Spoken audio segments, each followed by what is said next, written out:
के शर्मा, राहुल गांधी महज देश की समस्याओं का गलत तरीके से देश को जो है प्रताड़ित, यही इनका वो महज ये कह रहे थे देश में बहुत बड़ी बड़ी समस्याएं हैं, उसका बंद बुद्धि की है। के शर्मा जी देखिए, देश की समस्या के विषय में बिल्कुल विपक्ष हैं, इनको बोलना चाहिए, लेकिन भारत में बोलें तो अच्छा है, विदेशों में जाकर बोल के क्या मिलने वाला है। लेकिन अभी बार बार ये मंद बुद्धि की बात कर रहे हैं।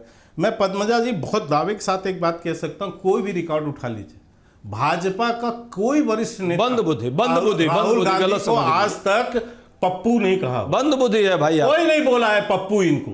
लेकिन पहली बार पप्पू यदि किसी ने राहुल गांधी को बोला तो राजघाट में प्रियंका गांधी ने बोला।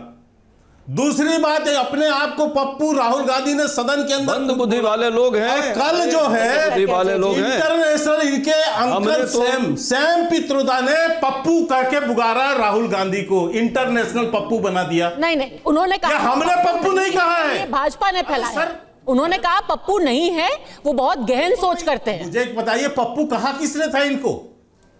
पप्पू नहीं है किसने कहा था? कैसे सैम पित्रोदा को ज्ञान हो गया ब्रह्म? ये बैल बुद्धि वाले दिमाग है। ये जो है डिबेट तथ्य पर नहीं है, तथ्य पर नहीं। ये जो पप्पू आपने तथ्य किया, ये दिन भर जो बैल बुद्धि वाले लोग हैं, ये बैल बुद्धि वाले हैं। तो ये बैल बुद्धि वाले हैं, समझ में आएगा। अरे पूरे विश्व में घूम करके बैल बुद्धि दिखा रहे हैं ना, अपना पूरा विश्व बैल बुद्धि दिखा रहे हैं ना। बहन ने जिसको पहली बार बोला हो, गधे को भी नहीं समझ में आता। ठीक कर रहे हैं, गधे लोग को नहीं समझ में आएगा। देखिए ये कोई अलग ही दिशा में जा रही है, कोई अलग ही दिशा में जा रही है, किसी के ऊपर व्यक्तिगत टिप्पणी नहीं करते हैं। चाहिए, बुद्धि चाहिए, दिमाग चाहिए। आपके पास न दिमाग है न बुद्धि है। भाजपा वालों की बुद्धि बंद है और आरएसएस जो है इसी तरह के बुद्धि को आगे बढ़ाता है। अवधेश जी ये बताइए, जिस तरीके से हम देख रहे हैं कि अभी डिबेट पे क्या हो रहा है, क्या एक तरीके से राहुल गांधी भाजपा की दुखती रग पर हाथ रख देते हैं, इसीलिए जैसे ही वो कभी कुछ जाकर के बोलते हैं वैसे ही यहाँ से रिएक्शन आ जाता है? क्या ये दुखती रग लग गया है? देखिए ऐसा है, पहले तो दोनों हमारे अच्छे मित्र हैं, डॉक्टर अजय उपाध्याय, के शर्मा, दोनों पढ़े लिखे हैं।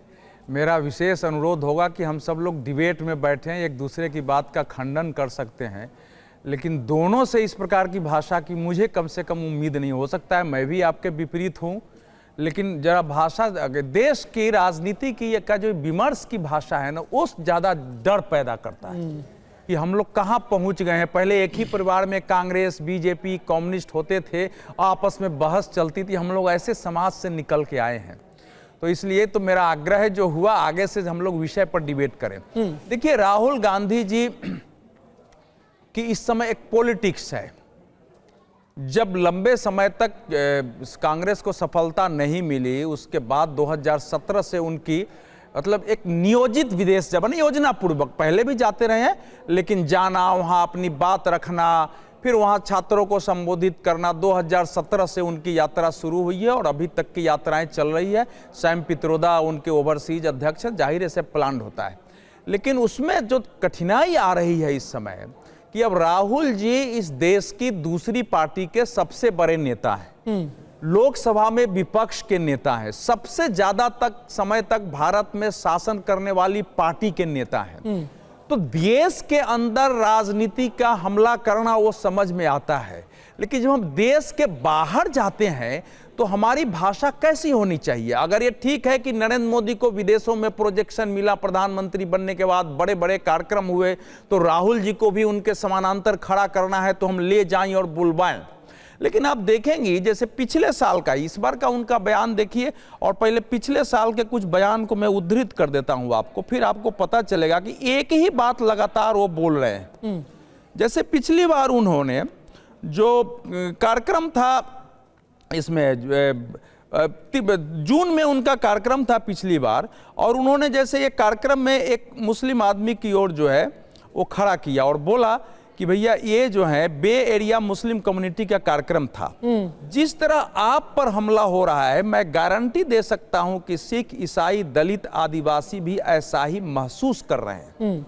दूसरा बयान देखिए, भारत में राजनीति के जो सामान्य टूल थे, जैसे जनसभा, लोगों से बातचीत, रैली, वे अब काम नहीं कर रहे हैं। हमें राजनीति के लिए जिन संसाधनों की जरूरत पड़ती है उन्हें बीजेपी और आरएसएस नियंत्रित कर रहे हैं। आज भी उन्होंने यही कहा, आज भी बोला। आगे देखिए, उन्होंने पूरी कोशिश की कि हमारी भारत जोड़ो यात्रा को रोका जा सके।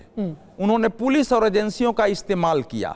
तो आप मैं आगे ऐसे 20 बयान जो है आपको बता सकता हूं जिसमें राहुल जी जो बोलते हैं लगभग वही बात दूसरे संस्थानों पर बीजेपी, जैसे आगे उन्होंने जब टेक्सास में गए थे। तो फिर क्या ये देशद्रोह है? देखिए ऐसा है, ये थोड़ा कठिन शब्द लगता है लेकिन विभाजनकारी है। लेकिन देखिए ये देश के पक्ष की भाषा नहीं, इसलिए मैं बता रहा हूं, ऐसे बता रहा हूं। देखिए आप एक सीनियर जर्नलिस्ट हैं। पिछले बार ही अमेरिका की एक संस्था ने ये रिपोर्ट देते हुए कहा कि भारत को धार्मिक स्वतंत्रता के नाम पर निकारागुआ, वियतनाम और चीन, रूस इसकी श्रेणी में डाल दिया जाए। अब राहुल गांधी अगर वहां एक सिख भाई को उठा करके आज सभा में कह रहे हैं तो, और ये बता रहे हैं कि भारत में हो रहा है, इन्हीं को कोट करके कल भारत को ब्लैक लिस्टेड कर दे और मांग कर दे तो भारत ब्लैक लिस्टेड होगा या बीजेपी की सरकार ब्लैक लिस्टेड? इसलिए ये सोच खतरनाक है, इसलिए ये बातें खतरनाक है डॉक्टर अजय उपाध्याय, क्योंकि ये भारत के पक्ष की बातें नहीं है। और के शर्मा तो ये भी कह रहे हैं कि चलिए आप देश में बोलिए फिर भी ठीक, विदेश में जाकर के क्यों बोल रहे हैं? बड़ी अच्छी बात है। पहले तो अवधेश जी का और हमारे के शर्मा जी भी हमारे मित्रवत भाई हैं, पर भाषा एक तरफा नहीं चलती, दो तरफा चलती है। वो दिन गए कि जो आप गाली दें और हम चुपचाप नहीं सुनेंगे।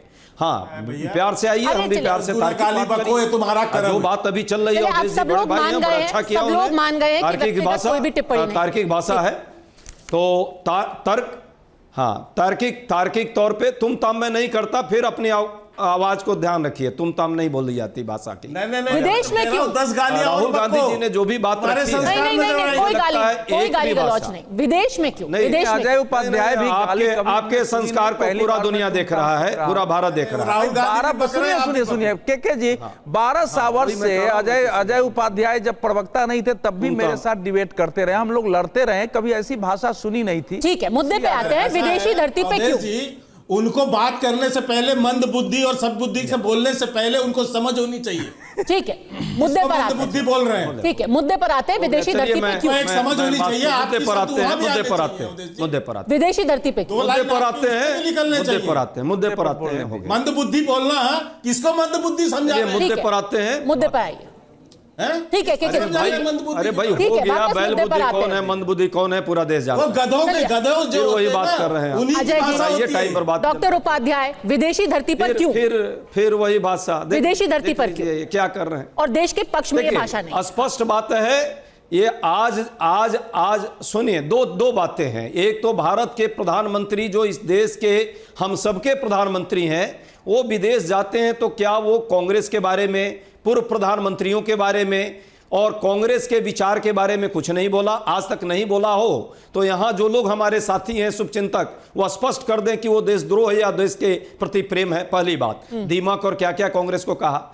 राहुल गांधी जी कोई ऐसी एक बात नहीं कर रहे हैं जो इंटरनेशनली आज के डेट में जो आईटी का जमाना है, सूचना क्रांति का जमाना है, जो भारत में हो रहा है वो विश्व नहीं जानता है, या विश्व में होता है वो भारत के लोग नहीं जानते हैं, या तो इस कम्युनिकेशन को बंद कर दिया जाए। तीसरी बात, वो जिस विमर्श में भाग ले रहे हैं एक एकेडमिक विमर्श है, और उस विमर्श में वो चाहते हैं कि जो सच्चाई है डेमोक्रेटिक स्ट्रक्चर की और भारत की महानता की, उस महानता पर कैसे प्रश्न चिन्ह लगाने के प्रयास हैं। इंडियन डायस्पोरा के लोग हैं, और यदि चर्चा होती है तो क्या यह सच्चाई नहीं जानी चाहिए कि हम मल्टीकल्चरलिस्ट स्टेट हैं, हम सभी धर्मों को मानने वाले लोग हैं, हम वसुधैव कुटुंबकम की बात करते हैं, ग्लोबल विलेज हमारा है। इस पर कैसे प्रहार हो रहा है, और ये सबने देखा है। ठीक है, क्योंकि कोई बात कही जाती है और वो तथ्य के परे होती है कि कारण भारत लोकतंत्र